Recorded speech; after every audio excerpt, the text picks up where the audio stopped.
Damas y caballeros, abogadas y abogados, muy buenas tardes.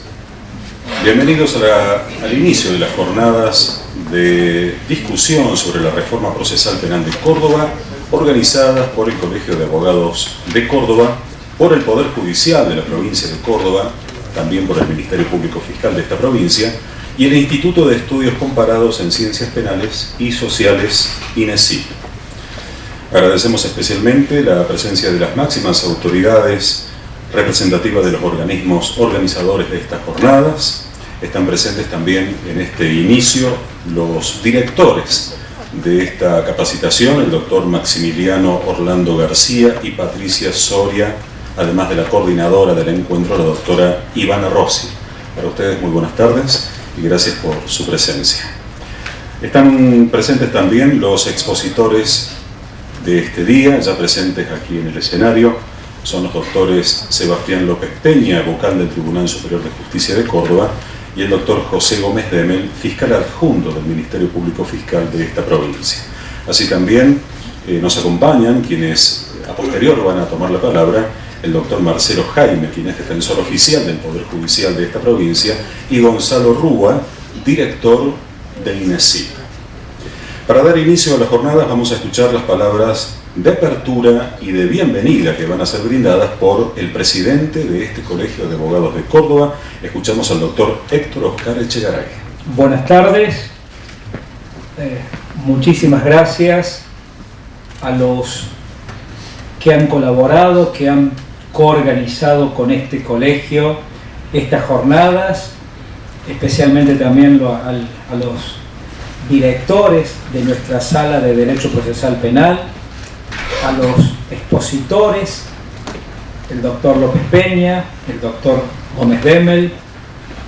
Realmente nos encuentra estas jornadas de trabajo con una coincidencia que es importante destacar. En las agendas de los organizadores como de las autoridades de la provincia se encuentran las reformas procesales y en particular la reforma del Código Procesal Penal, que es la que nos ocupa. Y realmente este dato es bueno, y este dato también está en la agenda de este Colegio de Abogados, y lo sé por la participación en la de los otros 10 colegios de abogados de la provincia de Córdoba, que estamos nucleados en la Federación de Colegios. Y es bueno decir que, más que en otros temas, la reforma de las normas procesales tiene una trascendencia muy importante para los operadores locales del derecho, porque justamente se trata de los preceptos normativos que son el nervio, la herramienta con la cual ejecutamos el derecho, y son los que nos encuentran a diario en uno u otro lado de la barandilla. Es bueno remarcar en ese aspecto que este Colegio de Abogados de Córdoba tiene posiciones tomadas, pero también tiene una actitud que quiero marcar y que quiero trasuntar. Queremos ser protagonistas con aportes, con participación en este y en los temas que hagan a las normas procesales y a la construcción del servicio de justicia en la provincia de Córdoba. Tenemos la experiencia, los institutos de estudios y la capacitación necesaria para ser actores no excluyentes, pero tampoco excluidos en ninguna norma que tienda a determinar la administración de justicia y el funcionamiento de la misma. Las normas procesales penales han motivado mucha actividad de este colegio y como todos lo conocen, hace algún corto tiempo, incluso la intervención, que es bastante inédita, como amigos del tribunal en una causa que llegó ante la Corte Suprema de Justicia de la Nación. Y me apresuro a decir que no era una causa que para la abogacía de Córdoba tenía nombre propio, sino que tenía simplemente la convicción y las ganas de debatir y decir lo que pensábamos sobre determinados institutos de las normas penales. Y en ese mismo marco, y aprovechando la presencia de los expositores, de los aquí presentes, decimos que queremos participar, que tenemos la amplia voluntad de construir una norma penal, una norma adjetiva que sirva a todos y cada uno.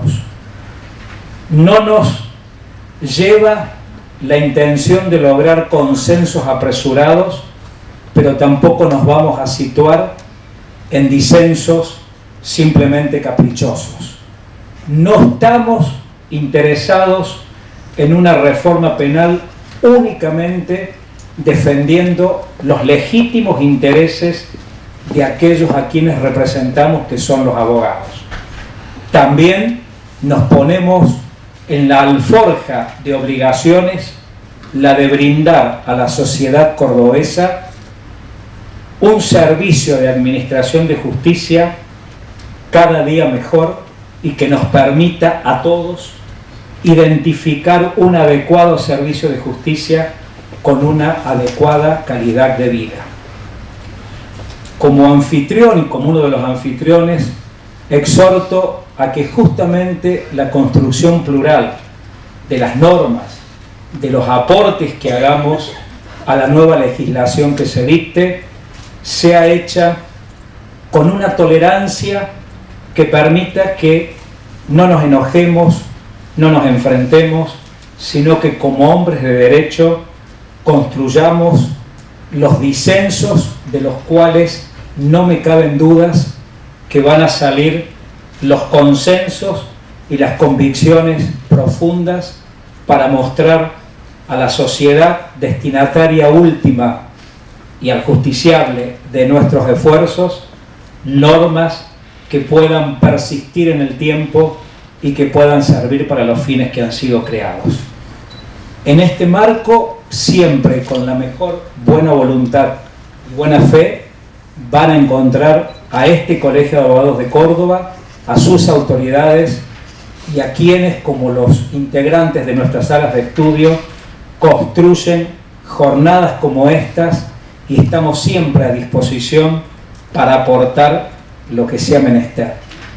Dejo inaugurado este hermoso encuentro, reitero el agradecimiento a los presentes, particularmente a nuestros expositores que se han convocado, y no me cabe dudas que vamos a concluir estos 3 días con un valioso aporte a este debate que está en marcha y que lo vamos a concluir, no me caben dudas, brindándole a la sociedad normas que nos permitan vivir cada día mejor dentro de lo que es el derecho, la arquitectura de la paz social.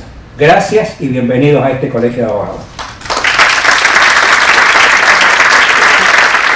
Así hemos escuchado la palabra del presidente de este Colegio de Abogados de Córdoba. Antes del comienzo de las exposiciones, damos la aclaración de que mañana lamentablemente no vamos a poder contar con la presencia que estaba programada del expositor, el doctor Alberto Bovino. En su reemplazo nos dará el mismo tema, perspectivas de jurado popular, el doctor Carlos Villanueva. Les comentamos que la modalidad para realizar las preguntas será únicamente por escrito. Les proponemos durante las exposiciones ir realizando la escritura de las preguntas. Luego, ante la culminación de ambos primeros 2 expositores, vamos a dar lectura de las que mayormente se puedan y vamos a tratar de contestarlas a todas. Presento entonces el comienzo de esta jornada. En el comienzo va a dar su exposición el doctor Sebastián López Peña. Su título necesidad e importancia de una reforma del proceso penal. Bueno, muchas gracias. Un verdadero honor participar de esta jornada de discusión sobre la reforma procesal penal de Córdoba. Mi agradecimiento a la organización, al señor presidente del Colegio de Abogados, anfitrión de la casa, su presencia y por sus palabras, que hago mías. A la doctora Patricia Soria, Tomás Emiliano García, muchas gracias por la invitación. Para entrar en tema, me gustaría comenzar diciendo de que advertimos nosotros, no solamente a nivel local, sino también a nivel regional, un aumento sostenido de la litigiosidad que tiende y que nos desborda jurisdiccionalmente en todas las respuestas posibles que podemos brindar. Entre las políticas de Estado que debemos afrontar, sin duda la materia penal ocupa un lugar privilegiado, simplemente porque es la parte del derecho que tiende a la realización del derecho punitivo y en última instancia es el que tiende a la pacificación social. Un título muy en boga en la actualidad social y cultural de nuestra provincia. Es además la cara visible de la imagen del Poder Judicial en la sociedad. Nosotros tenemos un procedimiento, como ustedes saben, sancionado en 1991, que significó no solamente ser pionero en la materia en su momento en el país, sino que durante su largo periodo de vigencia ha tenido múltiples reformas parciales para poder adaptarse a la dinámica que regula todo proceso. Sin embargo, considero que es cada vez más evidente que se hace necesario reestructurar una reforma integral de este ordenamiento para adecuarlo a los estándares que en materia de funcionamiento de sistemas judiciales, de acceso a la justicia y de derechos humanos han ido delineando los organismos internacionales. Un proceso de reforma de estas características importa necesariamente un amplio debate y una discusión parlamentaria altamente participativa, empresa que necesariamente va a requerir un tiempo prudencial para poder dar las discusiones y construir los consensos necesarios con los sectores involucrados. Hasta tanto esto suceda, creo también que urge incorporar de manera inmediata a nuestro Código Procesal algunos institutos recientemente regulados por el Congreso de la Nación. La ocasión también es propicia para sumar algunas modificaciones que mejoren la calidad de nuestro proceso y cuya necesidad quede en evidencia en la práctica judicial de nuestros días. ¿Qué problemas se nos plantean? Se nos plantean frente a este cuadro de situación básicamente dos grupos de problemas. El primero es el crecimiento, les diría, exponencial del número de causas penales, también de otros fueros.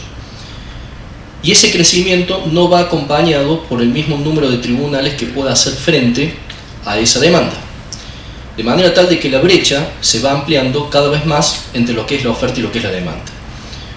Fruto de esto, o como ejemplo, como corolario de esto, nosotros encontramos en los últimos 15 años que se ha revertido la proporción de los juicios colegiados en las cámaras del crimen en relación a los juicios unipersonales. Han pasado de ser una mayoría de colegiados cuando esto comenzó a ser una enorme mayoría de juicios unipersonales. Y esto sin llegar todavía a poder cumplimentar con los acuerdos del Tribunal Superior en cuanto al orden de prelación o importancia de las causas.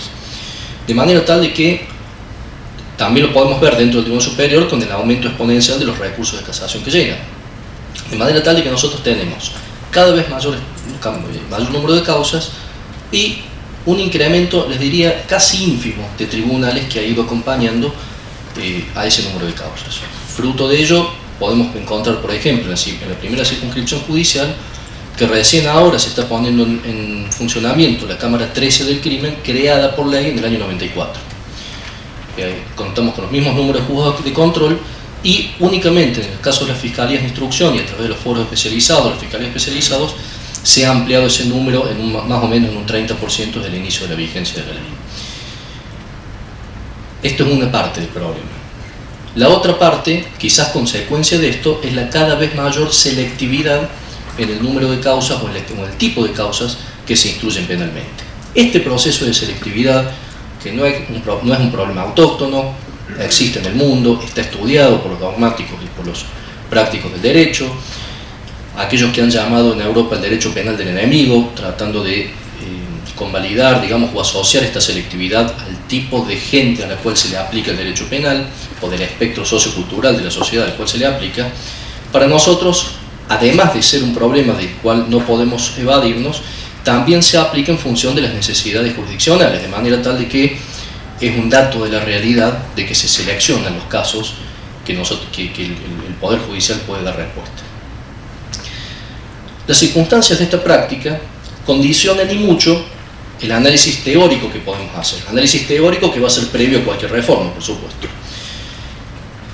Así lo sostienen sistemas que niegan la división entre la dogmática y la política criminal, lo cual en el fondo, y esto siguiendo el pensamiento de Enrique Bacigalupo, implica la conexión de conceptos dogmáticos con la teoría de los fines de la pena. Esta afirmación no puede soslayarse. Como lo señalara la exposición de motivos de la Comisión de Anteproyecto de Reforma del Código Penal en el año 2006, la política criminal es parte de la política estatal y no un impulso de fracciones.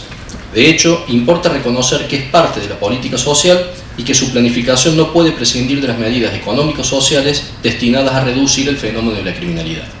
Fin de la cita. Tenemos entonces en el ámbito de la dogmática dos cuestiones trascendentes: la legitimidad del ordenamiento jurídico por un lado y la legitimidad del pensamiento sobre el ordenamiento jurídico por el otro. En el caso del primero es lo más fácil, porque dentro de un Estado democrático de derecho van a ser los criterios de legitimación democrática quienes sostendrán la vigencia de una norma determinada, el proceso de sanción de la ley formal. Ahora, en el segundo aspecto, el pensamiento sobre el ordenamiento jurídico, lo necesario es la aceptación de divergencia de criterios. Nuestro país y concretamente nuestra sociedad cordobesa creo que es un mal ejemplo de desarrollo del pensamiento jurídico penal en este aspecto. Aunque suene redundante, es evidente que nunca se comprendieron entre nosotros las bondades del desarrollo del pensamiento y por qué motivos ello no afecta, o al menos no debería afectar a nadie. Sería absurdo sostener que en Alemania creyeran que el desarrollo moderno de las ideas es agraviante para Feuerbach o para Binding o para Belling, que el pensamiento teórico no puede ser agravio para nadie. Pero en Argentina se sintieron agraviados, por ejemplo, por la teoría finalista, un episodio que ya es historia. Esta forma de ver la vida intelectual caracterizó a nuestras sociedades de siempre, pues pensaban que por algo se empieza. Hoy cambian el dolo, mañana se quedan con tu casa. La Argentina da la impresión en este sentido de ser una sociedad dividida en dos, no hablo en el sentido de la grieta mediática de los últimos años, pero que ambas partes tienen la pretensión de ser la única y considera a la otra como una enfermedad que hay que curar. Fruto de este diagnóstico resultó ser que la dogmática argentina no se ha vinculado la teoría de la pena con la teoría del delito, y ni siquiera se había comenzado hasta hace pocos años a cuestionar la teoría del bien jurídico como condición ineludible de un derecho penal democrático. Y ni hablar en concluir que el problema en este punto no es de dogmática, sino es un problema de conocimiento del contexto cultural del entendimiento actual del derecho penal. Por ello carece de sustento dogmático el problema que plantea la aplicación de límites al ius puniendi estatal. La cuestión de estos límites al ius puniendi es sin duda un tema tremendamente preocupante en virtud de la enorme expansión que experimenta el derecho penal actual. Detrás de estos argumentos, importados por jueces italianos y seguidos por algunos llamados o autollamados progresistas, creo que hay una grave perversión del sistema del Estado de Derecho, porque implícitamente se piensa que son los jueces los guardianes de la justicia y el bastión resistente contra el Congreso, en nuestro caso contra una legislatura, que es quien hace el derecho penal o el derecho procesal penal entre nosotros. Es absurdo creer que quienes son justamente quienes carecen de una legitimación democrática plena, como son los jueces, pueden ser la máxima instancia de la democracia en este sentido. La profundización de estos postulados, realizados en los estudios sobre el derecho penal del enemigo, nos lleva a que la limitación al ius puniendi, postulado y fin del Estado democrático de derecho para algunos dogmáticos penales, resulta contradictorio con la expansión del derecho penal y la exigencia de mayor punición que propugna al menos una mayoría de la población. A título personal, me parece contradictorio que el Estado sea malo pero que el derecho penal sea bueno, porque precisamente el derecho penal es el Estado. Mediante reformas coyunturales en los últimos años se fueron estableciendo sistemáticamente aumentos generalizados de penas y agravamientos en las condiciones de su cumplimiento. Se nos dijo que todo ello era los efectos de responder al creciente fenómeno delictivo utilizando una aparente lógica, que en derecho no es tal, que sostiene que a mayores penas, menor delincuencia. La realidad delictiva y la creciente sensación de inseguridad nos muestran que tales reformas, en este aspecto, resultaron inocuas. Debemos entonces dar al derecho penal su justo sentido. Si en algo existe consenso entre los juristas de hoy, es que el Código Penal, el Código de fondo, se ha vuelto técnicamente irracional y debe modificarse.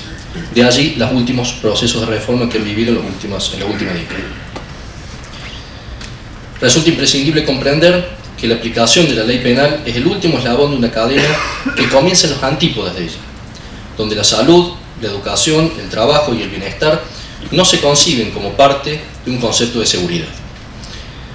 Por ello, y esto a título personal, si la brecha social entre ricos y pobres se acentúa, los delitos contra la propiedad inexorablemente van a aumentar, cualquiera sea la punición con que el Estado los castigue. En este marco, que vivimos en todo el país, pero de que Córdoba no puede ser una excepción, me permito recalcar que toda política legislativa, y yendo a lo que nos toca como provincia, que es la legislación procesal, debe tener en consideración 5 puntos. El primero, la celeridad del trámite. 2, descomprensión del volumen de causas. 3, seguridad jurídica. 4, ampliación del derecho de defensa. Y 5, y fundamentalmente, la ampliación de la tutela judicial. La justicia efectiva necesariamente tiene que significar una respuesta judicial más pronta, más cercana en el tiempo a las demandas de tutela. Debe significar un conjunto de instrumentos encaminados a lograr un acortamiento del tiempo necesario para una definitiva determinación de derechos. Es decir, sentencias menos alejadas del comienzo del proceso, medidas cautelares más asequibles y eficaces en pos de lograr el ideal de una verdadera tutela judicial efectiva de los derechos, brindada de manera eficiente, eficaz y justa. Debe tenerse en consideración la importancia que en un Estado de Derecho tiene la seguridad jurídica como un valor que merece ser protegido. No debemos pensar que la seguridad es solo un beneficio para los agentes económicos. Protege a los pobres, a los humildes, a los que se encuentran en circunstancias de debilidad y de exclusión. Ello así por cuanto la seguridad requiere, paralelamente, reglas claras y precisas en protección de los derechos de todos los habitantes, incluso respecto de los derechos de tercera generación, como son los consumidores y los usuarios, la preservación del ambiente y un cada vez más largo etcétera. Al mismo tiempo exige sancionar los abusos de las posiciones dominantes en el mercado y un ejercicio adecuado del poder de policía estatal. Estas reglas influyen decididamente en defensa de la calidad de vida de la gente que involucra, inescindiblemente a la dignidad de ella. Entre nosotros, luego del dictado de la Ley 81-23, las reformas o articulados significaron parches aislados que no modificaron en lo estructural las deficiencias que el proceso presentaba y presenta a la vista de todos. Pero paralelamente se legisló cada uno a su turno sobre 3 aspectos que no podemos soslayar. Primero, el juicio por jurados, que acaba de cumplir 10 años, dotando de mayor transparencia el proceso a través de la participación ciudadana. Creo que el juicio por jurados llegó en nuestra legislación para quedarse. Prueba de ello es que no recuerdo una sentencia dictada por jurados que haya sido discutida, denunciada o confrontada mediáticamente. En segundo lugar, la provincia de Córdoba ha propiciado una serie de reformas al sistema penitenciario y en especial en lo que respecta a la ejecución de las penas privativas de libertad mediante decretos reglamentarios de la 24660, adecuando la legislación penitenciaria al sistema jurídico vigente. Y en tercer lugar, como último gran hito de las reformas procesales, la Fiscalía General puso en marcha el Plan Piloto de Gestión Judicial en la 5ª Circunscripción Judicial con sede en la ciudad de San Francisco, el cual propende a la oralidad, a la celeridad, a la desformalización y a la abreviación del proceso en la investigación penal preparatoria, contando de un control jurisdiccional inmediato de la detención y de las condiciones de la misma, receptando así los considerandos del fallo Bayarri de la Corte Interamericana de Derechos Humanos. Sin embargo, la realidad de nuestro sistema nos ha dejado huérfanos. En primer lugar, por el avance de la ciencia, que no ha sido reflejada debida y acabadamente en el proceso judicial. En segundo lugar, y esto de manera de autocrítica, por nuestra propia incapacidad por solucionar los problemas que están a la vista de todos. Asistimos entonces a un deterioro muy lento y progresivo de los procesos penales. ¿Cuáles son estos problemas? Quienes estamos acá, por las caras, hemos transitado todos los pasillos de los tribunales penales.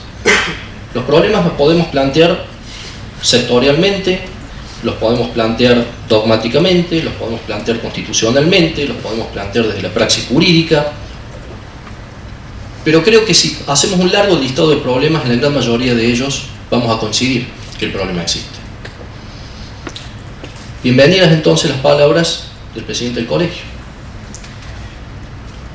Debemos construir en el disenso y no en el consenso, porque lo que nos hace comunes a todos los que aquí estamos, sean abogados, sean asesores, sean fiscales, sean jueces, sean camaristas, sean investigadores, sean estudiantes, etc., es que somos abogados.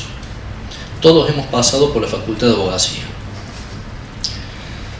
Y eso creo, y estoy convencido, que nos crea o nos da un sesgo en la personalidad muy característico del abogado, que creo yo, contrariamente a lo que un hombre común puede pensar, es una característica sana del mismo. Permítanme contarles una anécdota. Un sacerdote jesuita en la Universidad Católica de Córdoba daba clases en distintas facultades. Por ausencia de otro profesor, comenzó a dar clases de teología en la Facultad de Derecho. Él venía siendo asesor pastoral de la Universidad de la Facultad de Ingeniería. Dio 2 clases en la Facultad de Derecho y ya no le gustó. Terminó el año, culminó el otro año, hasta que le fue y le dijo el padre rector: mire, hasta acá llegué, me vuelvo a ingeniería, no quiero saber más nada con la Facultad de Abogacía. ¿Y por qué? Bueno, dice, porque yo doy mi clase en ingeniería en 20 minutos y la misma clase en Derecho me lleva 1 hora y media, porque me cuestionan todo. Digo, pero Gustavo, esa es la esencia del abogado. Y aquella es la esencia del ingeniero, donde todo debe ser recalculado a la perfección. No está mal que el abogado cuestione. Es parte de su razón de ser. Es parte de su sesgo de la personalidad. De manera tal de que si nosotros tomamos una idea, una norma, un proyecto o lo que sea, y pedimos la opinión individual de cada uno de nosotros, y seguramente va a haber tantas opiniones como personas opinen. ¿Cómo se construye a partir de allí un consenso? Y se construye, entiendo, aceptando la divergencia de criterios, entendiendo que consenso no es estar de acuerdo en todo, todos en todo, sino que consenso es saber escucharse, es saber respetarse, es saber incorporar aquellos aspectos en que la mayoría están de acuerdo, dejando de lado los que la mayoría no está de acuerdo. Los problemas que presenta nuestra investigación penal preparatoria y nuestras etapas de juicio, creo yo que están a la vista de todos. Una actitud positiva, entonces, me parece que pasa, antes que nada, por aceptar la necesidad de reformar esto. Si estamos de acuerdo en el diagnóstico, si estamos de acuerdo en la foto inicial, va a ser más fácil saber hacia dónde queremos llegar. Luego veremos cómo. En ese peregrinar, necesariamente dialógico, los seres humanos intentamos explicar nuestra porción en el mundo, porque convencer a otro de nuestra convicción, de nuestra íntima apuesta, implica un sistema que en psicología se llama la zona de comodidad, lo que es la horma del zapato de uno. Cada uno trabaja con comodidad en el lugar donde está. Y cuando le piden que cambie, y bueno, la primera reacción es el status quo. Por eso la sociedad jurídica cordobesa es tiene un status quo tan arraigado. La primera reacción va a ser, y la experiencia lo demuestra, el no. Cuando cambiamos la horma del zapato, la comodidad de la que actuábamos desaparece.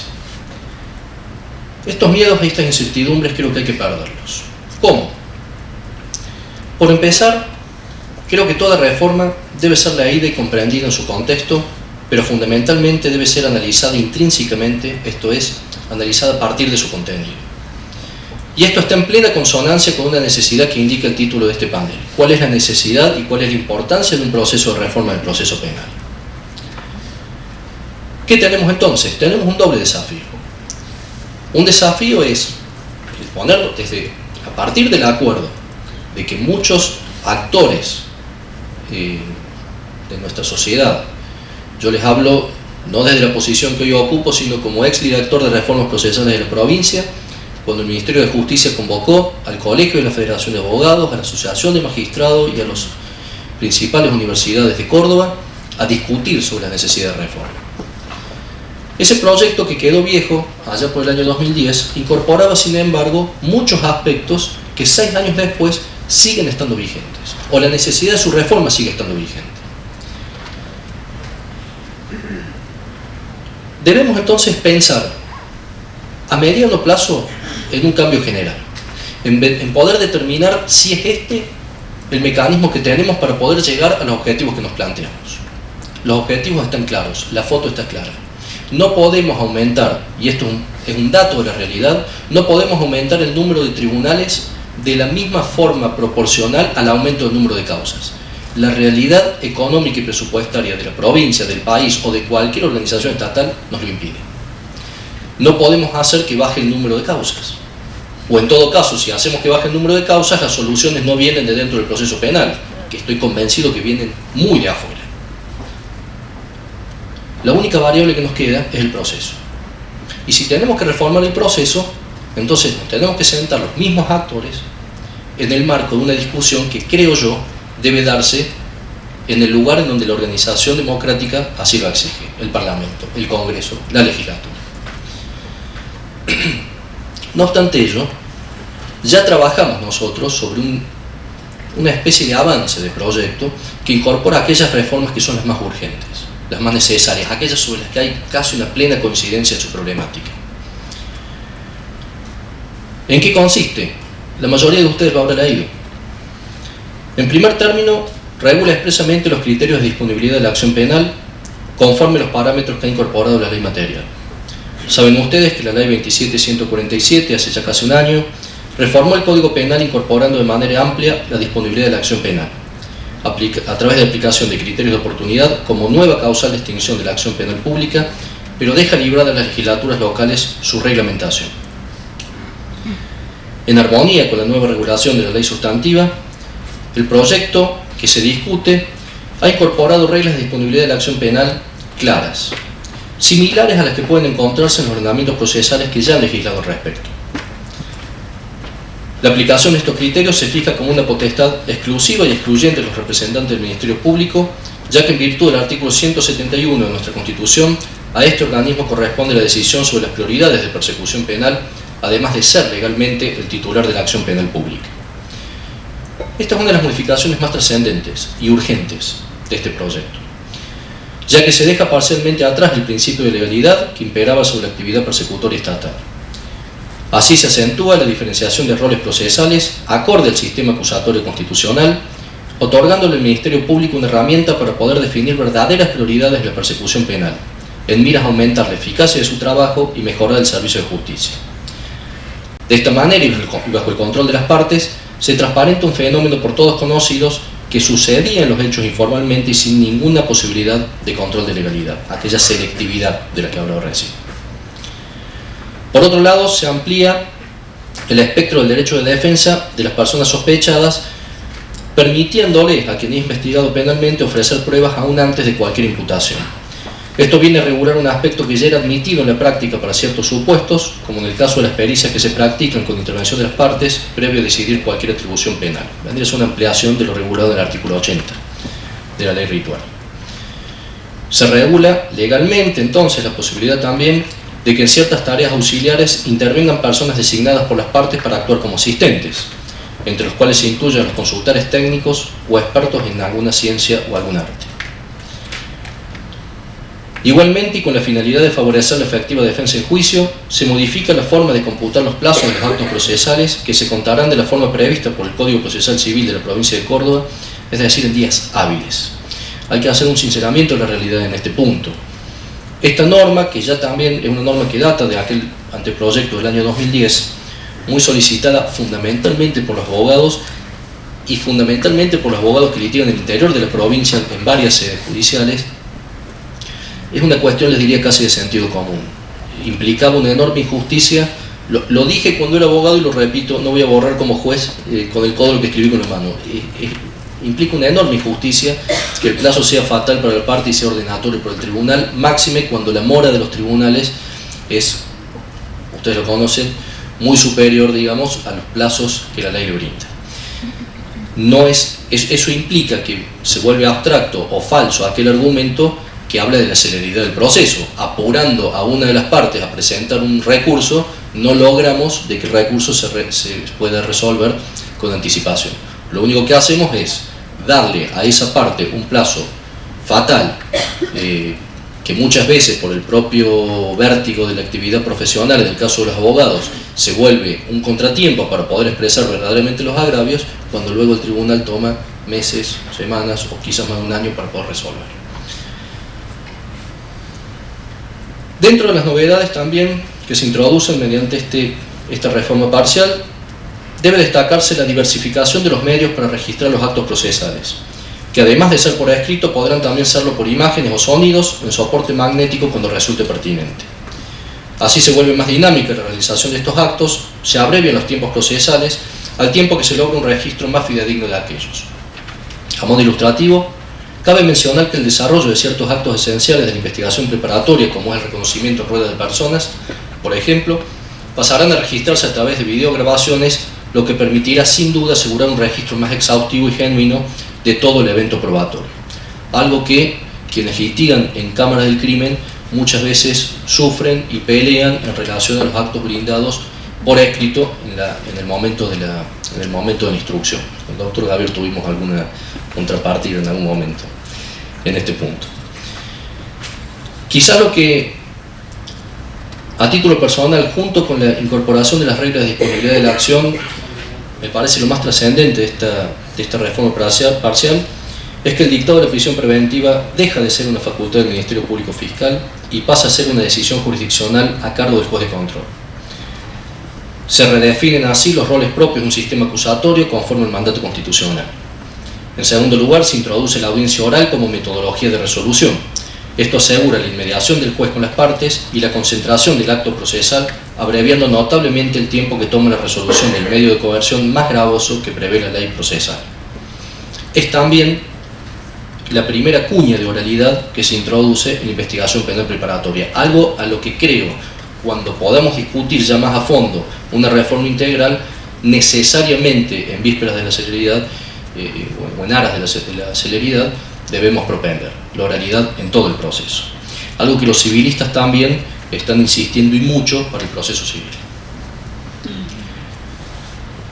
Respecto al archivo provisorio, se incorporan nuevas causales.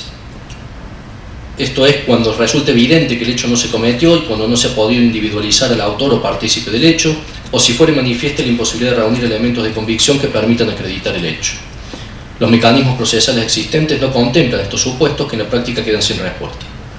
Las nuevas causales permitirán dar un rápido tratamiento a aquellos casos que no tienen ninguna posibilidad de investigación ni resolución, pero que sin embargo insumen una gran cantidad de tiempo y recursos, tanto humanos como materiales. El principal efecto de esta medida consiste en la posibilidad de redireccionar estos recursos hacia las investigaciones que tienen probabilidad de éxito. En todos los supuestos de archivo se garantiza el control de las partes mediante la comunicación de la decisión de la víctima, quien eventualmente podrá impugnar esta decisión conforme a su derecho constitucional a la tutela judicial efectiva. Por otro lado, la regulación de la suspensión del proceso de prueba para definir los casos en que se procede a la aplicación del instituto y la oportunidad para lograr su aplicación han seguido criterios jurisprudenciales imperantes.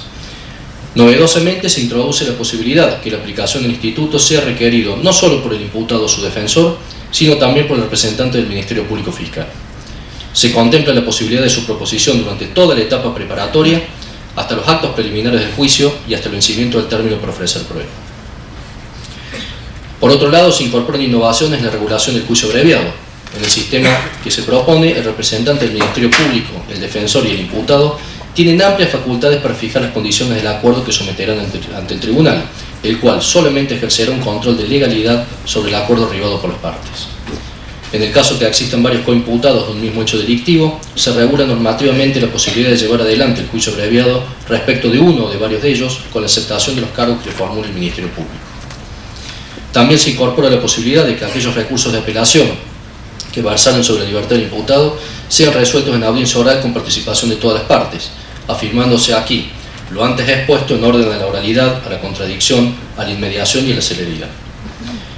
En el marco de estas reformas se incorporan además una serie de modificaciones al texto de la Ley Provincial 9944, que tienen por fin hacer posible que el fuero de niñez, juventud y violencia familiar funcione en plenitud con la incorporación de la Cámara de Menores tribunal colegiado que integra su organización y corona su competencia y que haría por fin realidad lo que por tanto tiempo se ha venido postergando desde su incorporación al Poder Judicial hace ya más de una década en la Ley 84/98. Como corolario, si acaso pensamos que no somos capaces de avanzar en estos pequeños aspectos, que resultan indiscutibles a esta altura, al menos indiscutibles desde la buena fe de la práctica judicial, no podemos entonces, si no superamos este primer obstáculo, avanzar hacia un nuevo sistema sin oposición alguna. Es que la seguridad jurídica debe lograr consensos normativos, para evitar litis futuras en aquellos casos en que el sentido de la norma pudo ser clarificado de antemano a través del consenso. Entonces no se trata de meras discreciones doctrinarias, sino todo lo contrario. Se trata del verdadero alcance que tiene la norma para producir los efectos en nuestra sociedad. Muchas gracias. Muchas gracias al doctor Sebastián López Peña con su título Necesidad e importancia de una reforma del proceso penal. Les recordamos que las preguntas van a ser tomadas en escrito. Si hay alguien que desea un poco de papel, levante su mano ahí sobre el fondo para poder colaborar con ustedes. Vamos a continuar en esta primera jornada. Vamos a escuchar ahora a quien también ya está presentado en el escenario, el doctor José Gómez Demel, fiscal adjunto de la provincia de Córdoba, quien va a proseguir con el tema Lineamientos generales de un proceso penal moderno. Gracias. Buenas tardes. Les hago mis palabras también de agradecimiento, las mismas que don Sebastián. Y recién pensaba en algunas palabras y en algunos conceptos que había vertido usted, doctor Echegaray, con respecto al consenso en el disenso.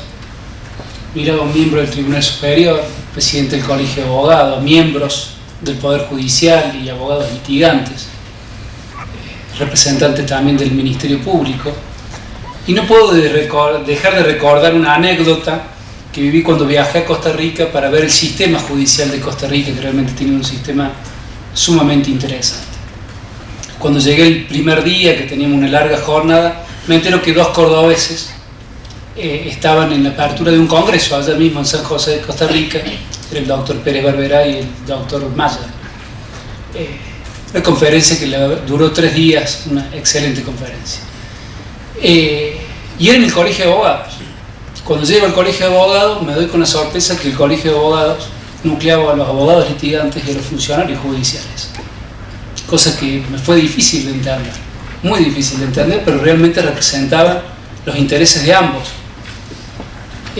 Y no fue esa la única sorpresa. La otra sorpresa fue que en el primer día un juez empezó a criticar duramente, que fue por el caso Herrera, era el del fallo de la Corte en contra de la Corte Interamericana en contra de Costa Rica,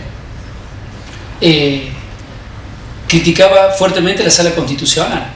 Y el presidente de la Sala Constitucional estaba ahí sentado en primera fila, terminó la disertación este hombre que criticó fuertemente a la sala, y el presidente lo único que hizo fue mirarlo y aplaudir, no hizo otra cosa. Y lo mismo pasó el último día cuando un miembro del Tribunal de Casación criticó a la Corte, y sin duda era para resaltar, y al lado lo tenía a don Paulino Rubio, que ya falleció, fue uno de los grandes impulsores de este sistema, una modernización en el esquema procesal, con herramientas informáticas, digitalizado, todo con soportes audiovisuales. La verdad que un trabajo excelente hicieron ellos. Y yo pensaba que ellos nos copiaron a nosotros, vinieron a aprender de Mayer, de Cafferata, y en un sistema de gestión modelo en el mundo, por lo menos en el mundo americano, sin duda. Pero el nivel de madurez institucional de ellos, sin duda que era un ejemplo. Y hoy los veo reunidos, no, me veo reunido con el colegio, con el Tribunal Superior, y la verdad que es un gusto que empecemos a dar señales de esta madurez institucional, así que desde ya les agradezco.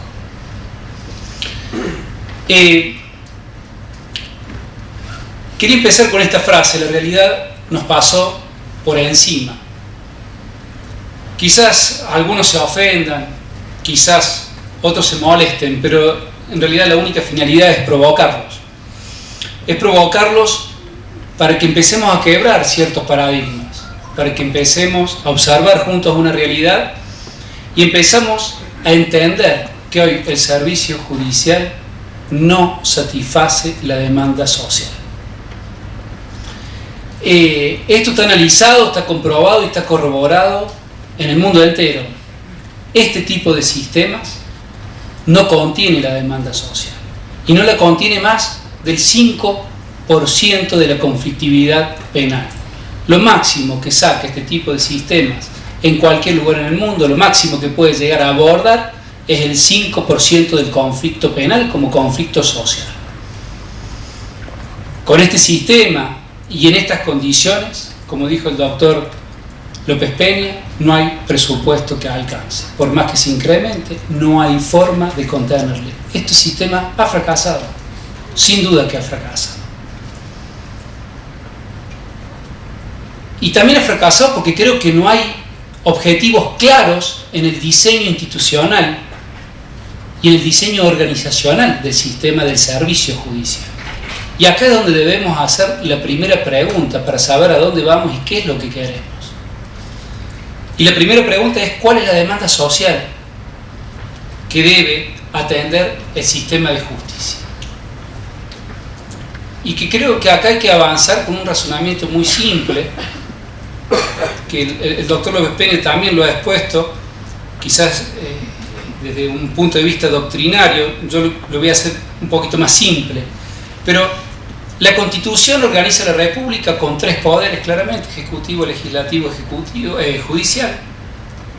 Y los 3 se caracterizan por gobernar a través de actos políticos de gobiernos. Y son políticos no en un sentido partidario, sino en un sentido institucional, porque están dirigidos a los ciudadanos como últimos destinatarios. Y estos deben ser públicos, deben ser transparentes y deben ser fundamentados. Eso dotan de contenido al Estado constitucional de derecho. Y estos conceptos tan básicos y simples como importantes se han visto envueltos por una manta de tecnicismo, de formalidades, que lejos de tejer una telaraña que contenga y proteja las garantías constitucionales tanto de los derechos individuales como de los derechos colectivos, ha creado un sistema cerrado, un sistema formal, cerrado, de difícil acceso y un aislamiento hacia las necesidades sociales.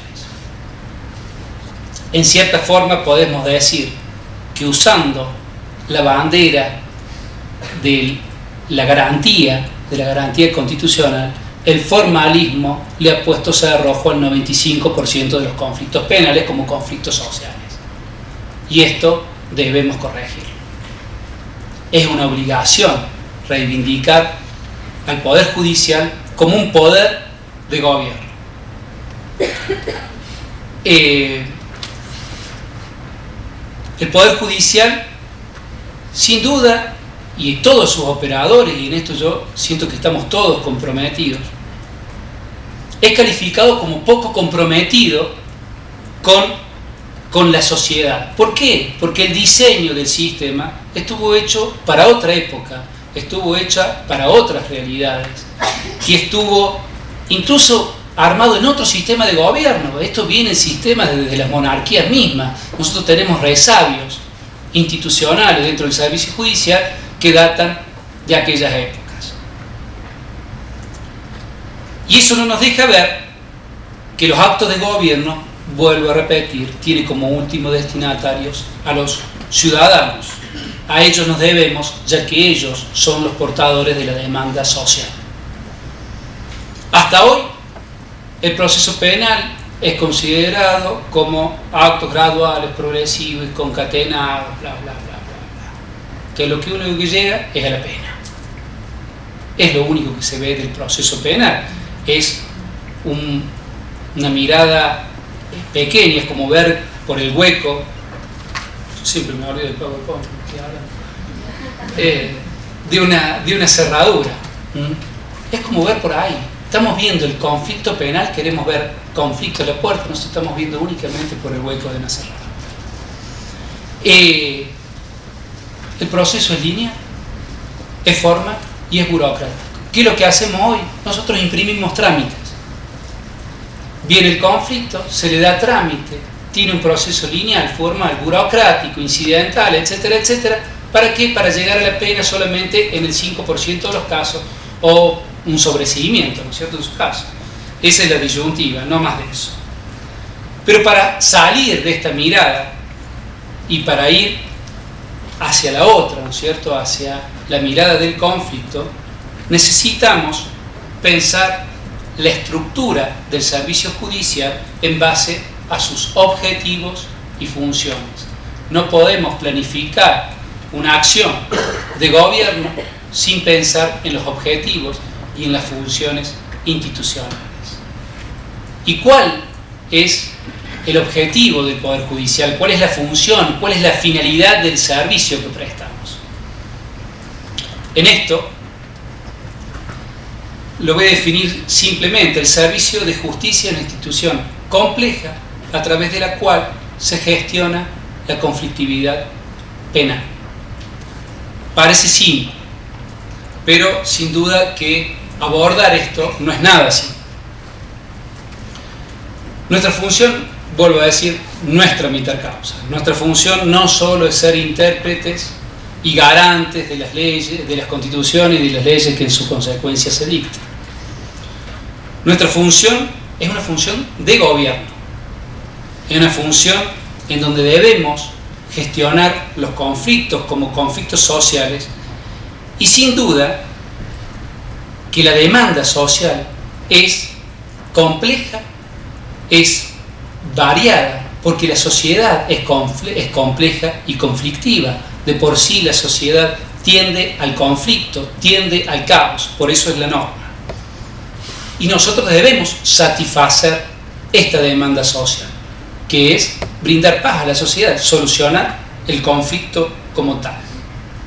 Pero para eso debemos atender no solo los niveles más graves de conflictividad o los más violentos para llegar a una pena, debemos atender toda la conflictividad en sus distintos niveles. Debemos tener una mirada mucho más amplia. La pena, el juicio, es la última opción.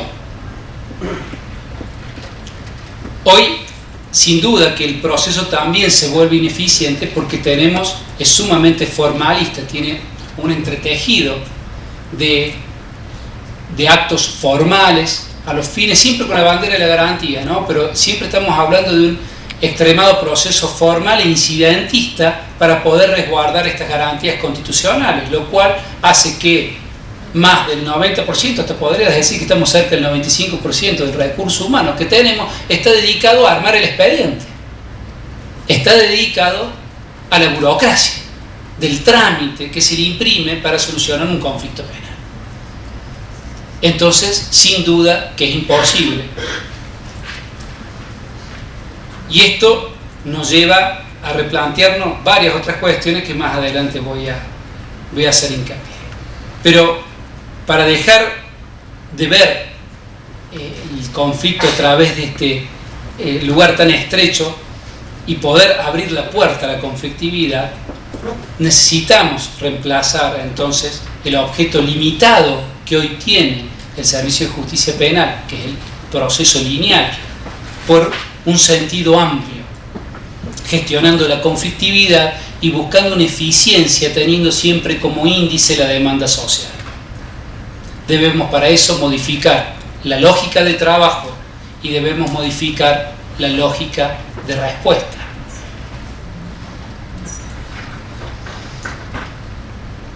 Para esto, sin duda que nos hace falta una reforma integral. Una reforma integral significa reformar el Código Procesal Penal, significa modificar las leyes orgánicas, incluyo el Ministerio de la Defensa Pública, incluyo el Poder Jurisdiccional e incluyo el Ministerio Público Fiscal. Por una cuestión de tiempo voy a hacer hincapié en el Ministerio Público Fiscal, porque creo que sin duda en lo que hace a las políticas activas desde lo que es el servicio de justicia es uno de los que tiene un rol principal y quisiera destacarlo.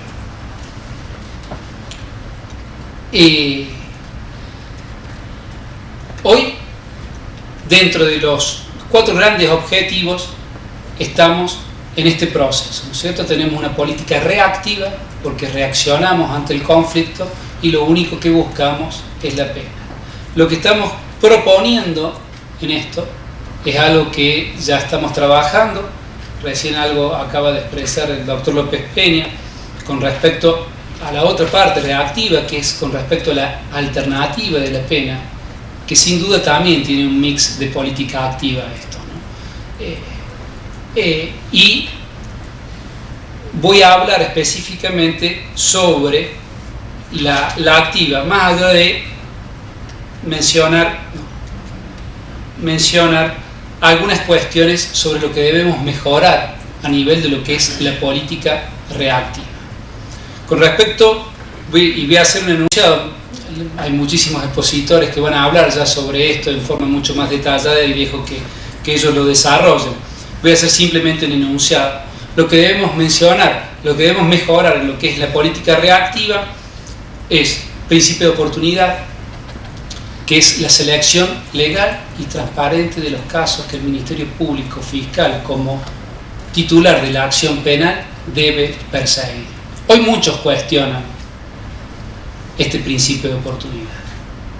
Muchos dicen, pero el principio de oportunidad, pero si vos pones esto, imagínate todo lo que puede llegar a dejar de lado el Ministerio Público Fiscal.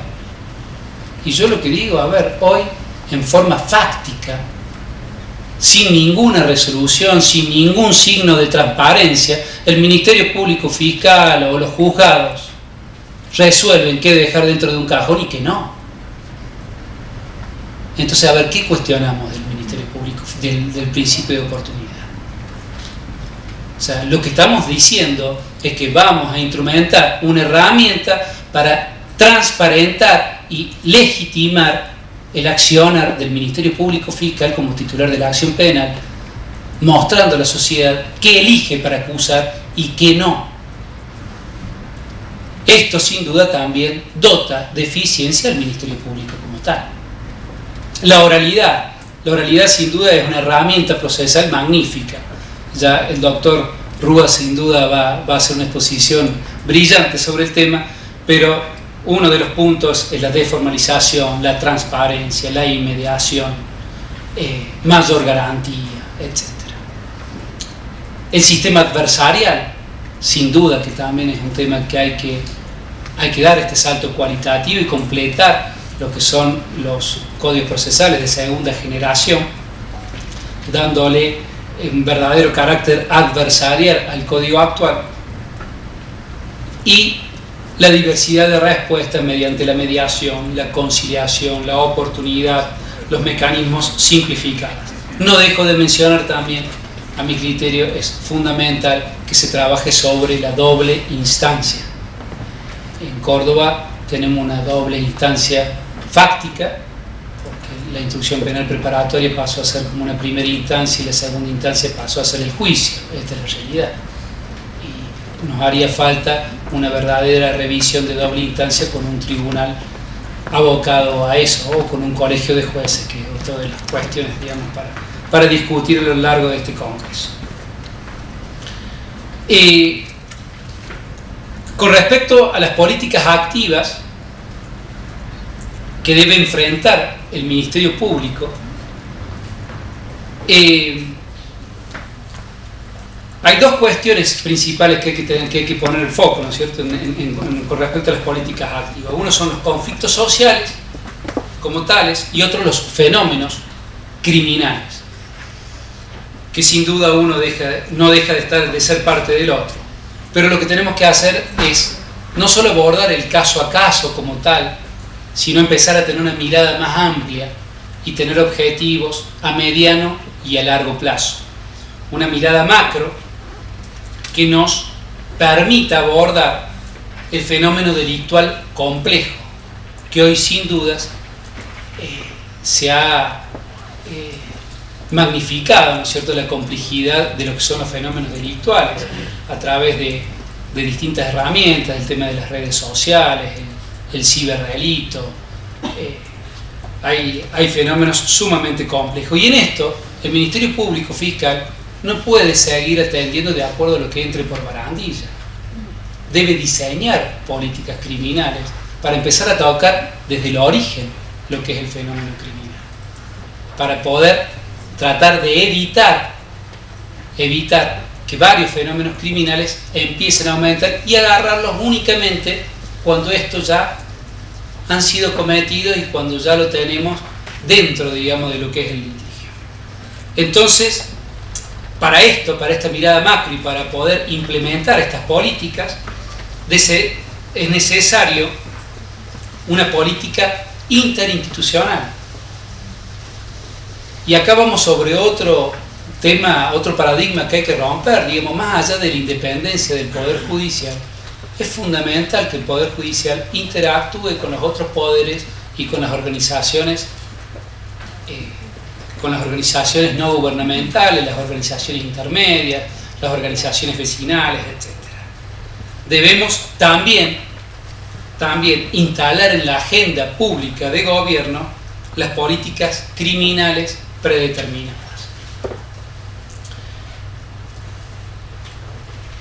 Y también tenemos que desarrollar las herramientas necesarias para poder gestionar el conflicto. Estos ya son las que forman parte de las reformas de tercera generación.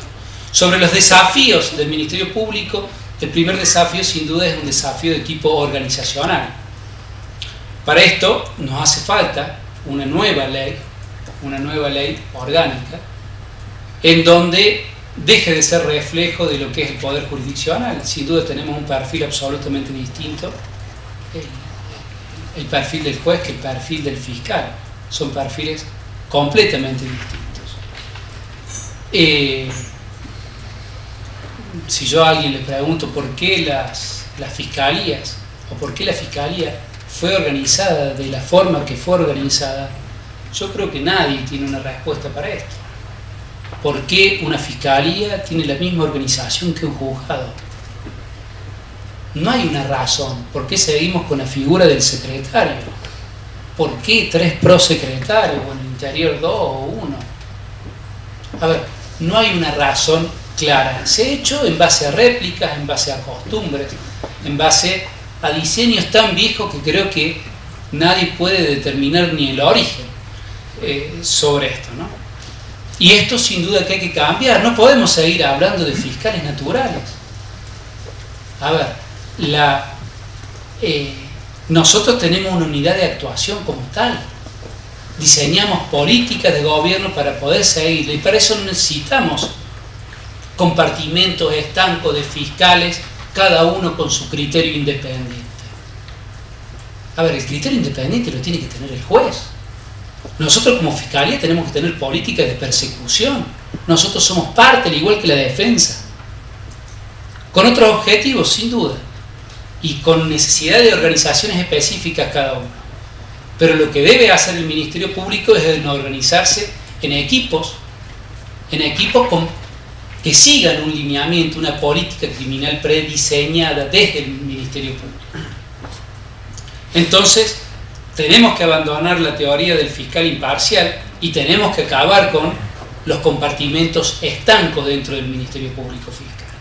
Necesitamos centralizar la información, necesitamos uniformidad de criterios, planificar la política criminal, necesitamos un control de gestión interno, permanente, para ver qué es lo que queda, cuál es el accionar de los distintos equipos de fiscales para poder tener una gestión eficiente y cómo vamos abordando la complejidad de los conflictos sociales permanentemente. Necesitamos la publicidad de los actos de gobierno que realiza el Ministerio Público, estadísticas claras y transparentes permanentemente dadas a la sociedad para que la sociedad también pueda controlarlos a nosotros como poder del Estado. Y sin duda, y desde el ámbito externo, una permanente interactuación con los otros poderes y con las otras organizaciones representativas de la sociedad.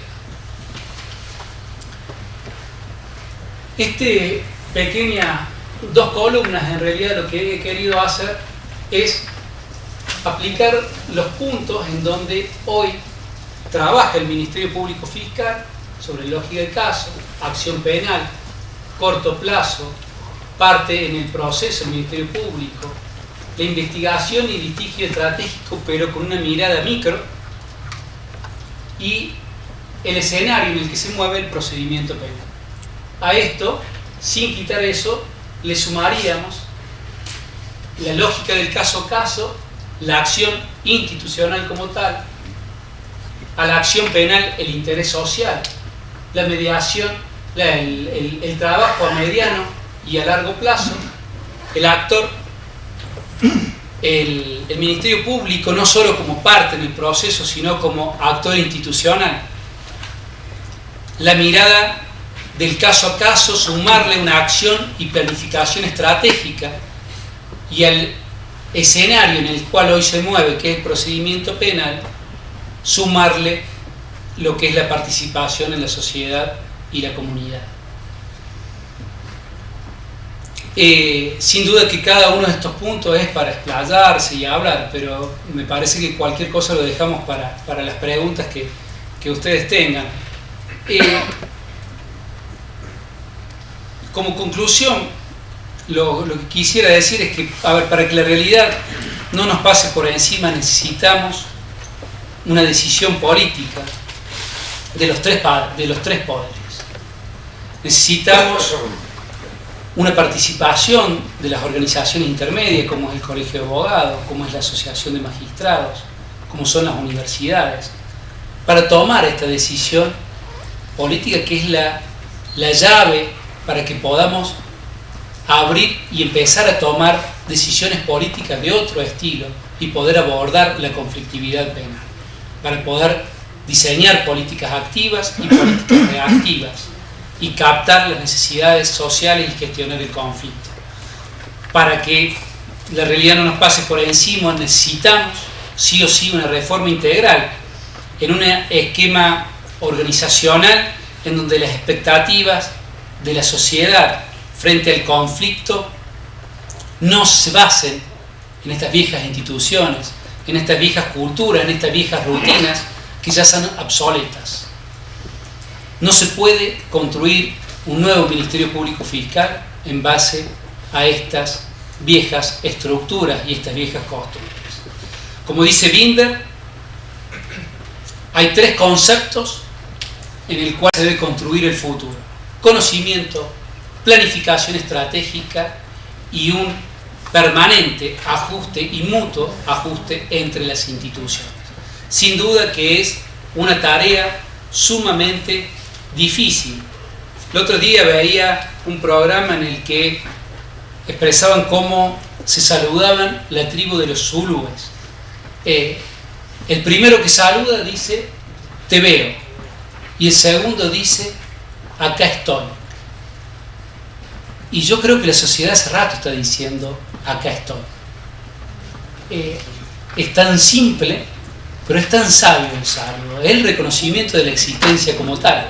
Y en ese reconocimiento de la existencia, creo que el Ministerio Público tiene que dejar de mirar por el hueco de la cerradura.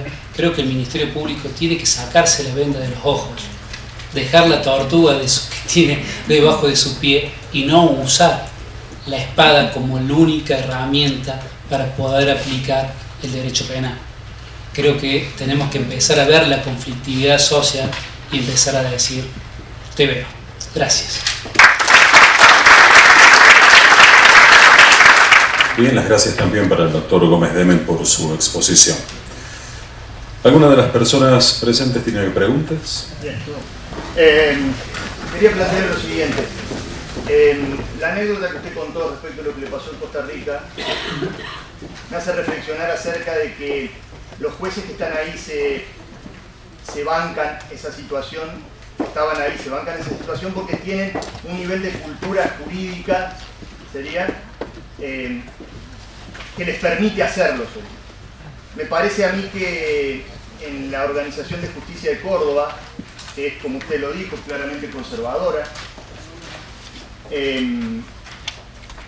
yo tengo miedo que las reformas jurídicas que se hagan sean interpretadas a través de la vieja cultura jurídica. De modo tal que cualquier reforma que hagamos sea una reforma que, digo, no sirva para aquello para lo que fue creado. ¿Por qué? Porque los tipos que tienen que aplicar esa reforma siguen pensando los problemas a través de la vieja cultura jurídica conservadora. Quiero saber, esa es mi opinión, quiero saber qué opinan respecto a esto, porque... No, a ver, primer punto, creo, mi reflexión fue hacia una cuestión de madurez institucional, ¿no? Ellos sin duda que tienen una madurez institucional ejemplificadora y envidiable, sanamente hablando. Más allá del tema del conocimiento jurídico, que creo que Córdoba tiene un recurso humano sumamente bueno y calificado. Hasta creo que muchas veces la calificación técnica del recurso humano que tenemos en Córdoba es parte del problema que tenemos en avanzar. Esto, como dice Facundo Cabral, en algún momento hay que desaprender, ¿no es cierto?, en esto de que la formación muchas veces nos impide visualizar, demasiada formación muchas veces nos impide visualizar cambios. Creo que Córdoba está cada vez más consciente, por lo que hablamos permanentemente en distintos ámbitos, en distintos congresos. Cada vez veo más vocación de cambio, cada vez noto más vocación de una reforma. Lo que hay que tener en claro que la reforma no es solo jurídica, y estoy plenamente de acuerdo en esto con lo que vos decís, no es solo jurídica. Acá, en lo que hace a la reforma integral, hay que entrar a trabajar sobre cuestiones de modalidad de trabajo, sobre cómo se va a trabajar, y ahí es donde hay que hacer el quiebre de paradigma. Por ejemplo, en la última reforma se reformó el Código Procesal Penal, fue un gran avance, sin duda fue ejemplar en la Argentina, pero no se modificaron las leyes orgánicas. Las leyes orgánicas siguieron siendo las mismas y las formas de trabajar siguieron siendo las mismas, y hasta en muchos casos quedaron atrapadas las nuevas normas en las viejas costumbres. Yo no es que tenga un trauma con el expediente, ¿no?, en el que de chiquito me pegaron con el expediente y por eso yo por ahí hoy le pego al expediente permanentemente, pero creo que ahí es donde, en el expediente, en la forma escrita de trabajar, es donde muchas veces quedan atrapadas las viejas culturas. Creo que si nosotros realizamos una reforma en donde desterramos el papel y empezamos a oralizar, ese cambio de escenario más una permanente capacitación en cuanto a la modalidad de trabajo, a la modalidad de cómo gestionar día a día, una audiencia oral, cómo hacer la litigación oral. Acá tenemos varios profesores de litigación que sin duda nos podrían estar corrigiendo permanentemente, porque tenemos una forma de litigar en donde empezamos a oralizar, por ejemplo, lo escrito. Entonces hay que quebrar varios paradigmas. Es un trabajo arduo y de muchos años, pero bueno, hay que hacerlo, ¿no? ¿Puedo hacer una pregunta? Para ambos, ¿consideran que el sistema de Córdoba es selectivo en términos sociales, criminalizando a cierto sector de la población? En su caso, ¿propone el código alguna solución a esto? ¿Cuál? Yo creo que la realidad de Córdoba no es ajena a la realidad de todos estos sistemas procesales. Por supuesto que es selectivo. No creo que esto... Es muy crudo decirlo y me tengo que hacer cargo en este sentido. Yo no creo que la selectividad tenga que ver con factores económicos o factores sociales. Yo creo que la selectividad tiene que ver con el tipo delictivo. De manera tal de que los tipos que mayor consecuencias y repercusiones sociales generan, lo que son tapas de todos los diarios, o los que generan medidas cautelares, medidas de coerción, quiero decir, inmediatas, y bueno, son esas las causas con preso, digamos, son las que se tienen que resolver. Entonces, los homicidios, los robos calificados con arma, los abusos sexuales, y van a la cabeza de la respuesta jurisdiccional que tiene que darse necesariamente porque la persona está ahí privada de su libertad y alguna respuesta hay que darle. Y eso va en detrimento del resto del catálogo delictivo que queda en un segundo plano. No creo que tenga que ver con una predisposición hacia un sector social. Creo que tiene que ver con la realidad, digamos, jurisdiccional, en el sentido de que nos impone resolver estas cuestiones y casi que no queda tiempo para más nada, o no quedan recursos para más nada. En este sentido, yo creo que todo código o toda reforma procesal que tienda a abreviar el proceso, a hacerlo más fácil, a reducir, digamos, la actividad jurisdiccional o concentrarla en menos pasos, lo cual permita liberar de tiempo y liberar de recursos para atender a más casos, bienvenido sea. Yo creo que es un puntapié en ese sentido que hay que darlo, pero que nos queda casi todo el trabajo por hacer. Próxima pregunta.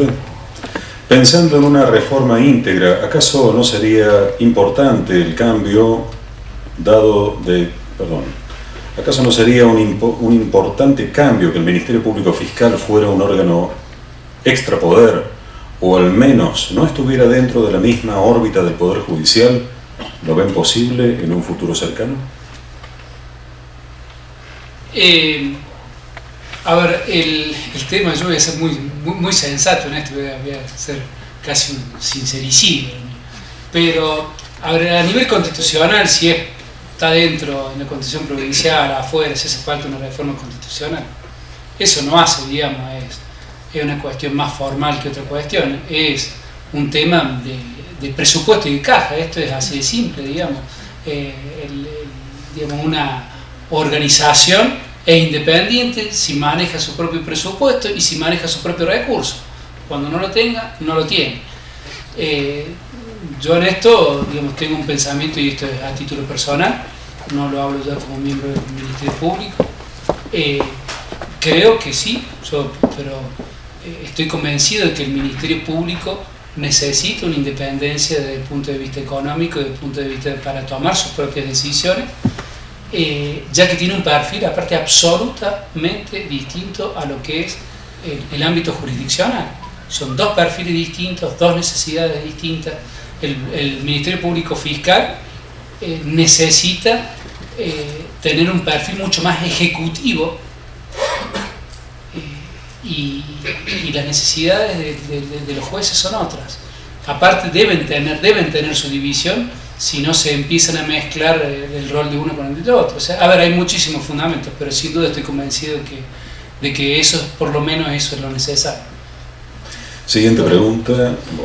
Perdón, en ese punto, los otros días con el doctor Rúa exponíamos la Comisión de Justicia de la Cámara de Diputados en relación a la modificación de la Ley Orgánica del Ministerio Público.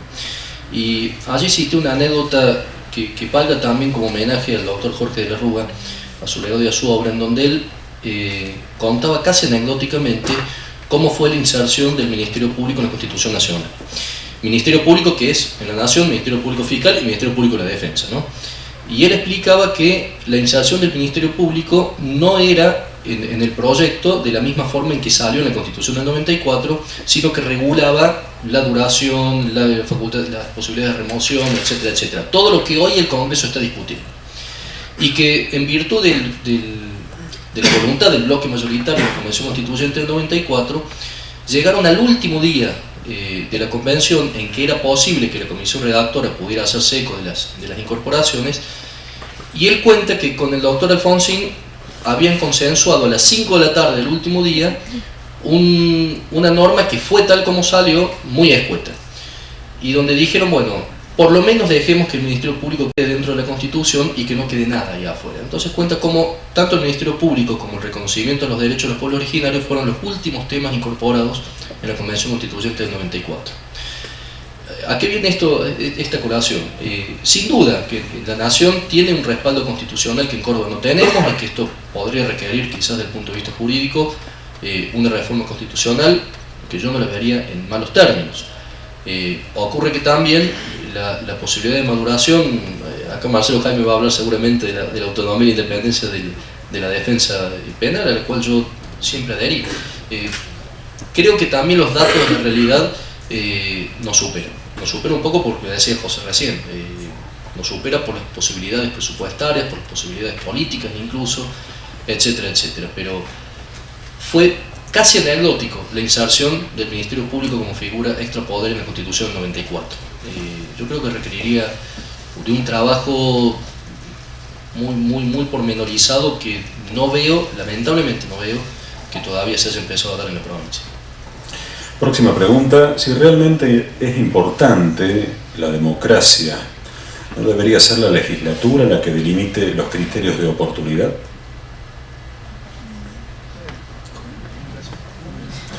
Si realmente es importante la democracia, ¿no debería ser la legislatura la que delimite los criterios de oportunidad? Sí.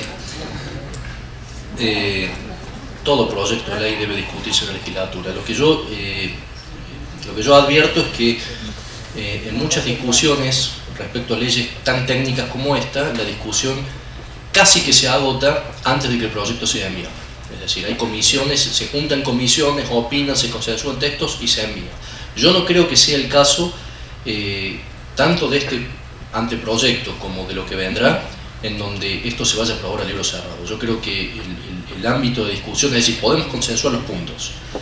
Por eso no hicimos alusión a los puntos específicos de reforma a cada uno de los artículos, porque en realidad lo que importa es que son esos los artículos que se van a discutir, pero luego será en el ámbito de la legislatura la disposición final, digamos, de la norma. Lo que estamos haciendo es ponernos de acuerdo en cuáles son los puntos que vamos a llegar a debatir. Sin duda, me parece elemental que sea el Parlamento el que decida felizmente cuál va a ser la solución definitiva. Una pregunta para el doctor Gómez Demel.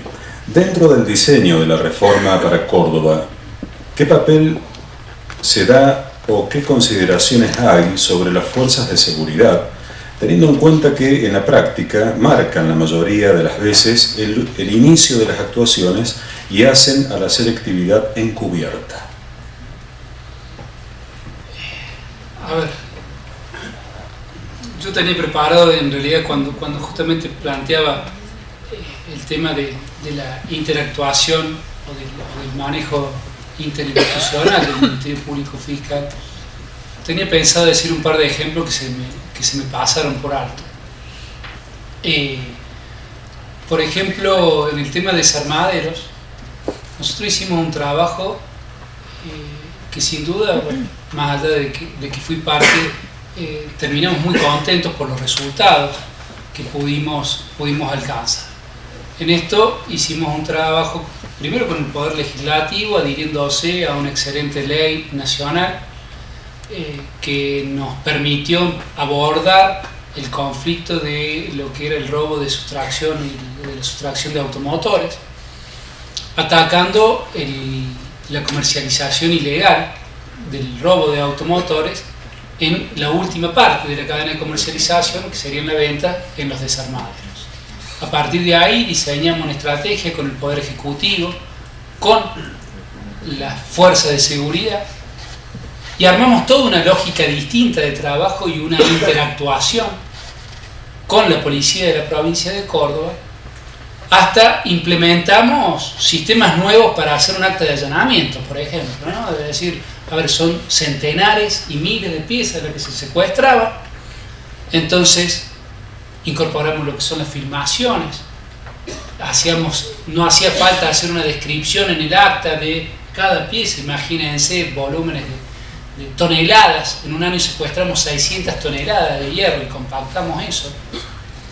En el último año creo que en autoparte aproximadamente 22,5 millones en valor de autopartes, y disminuimos en el primer año de 20 robos de automotores por día a 12 en la provincia. Yo creo en la interactuación permanente con las fuerzas de seguridad. Creo que nosotros también somos responsables indirectamente de la conducción de las fuerzas de seguridad y podemos involucrarnos. Entonces, así que hoy estamos capacitando a toda la fuerza policial, por ejemplo, para el tema del código de convivencia. empezando a hacerle entender al policía que se acabó la falta, que el arresto es el fin en sí mismo de cualquier falta o cualquier contravención, y lo que estamos buscando es desinflar el conflicto social, y lo que estamos buscando es la paz social. Entonces, en esto, lo que creo que tenemos que trabajar cada vez más en conjunto con la fuerza de seguridad y tratar de ayudarnos mutuamente, entender que estamos con necesidades todos similares, en realidad todo lo que queremos es lo mismo. Entonces, en esto es preferible estar cerca, trabajar juntos, antes que alejarnos y tacharnos, ¿no?, por la característica de unos y de otros. El agradecimiento especial para ambos, para el doctor José Gómez Deme y para el doctor Sebastián López Peñas. Muchas gracias por la presencia de ambos.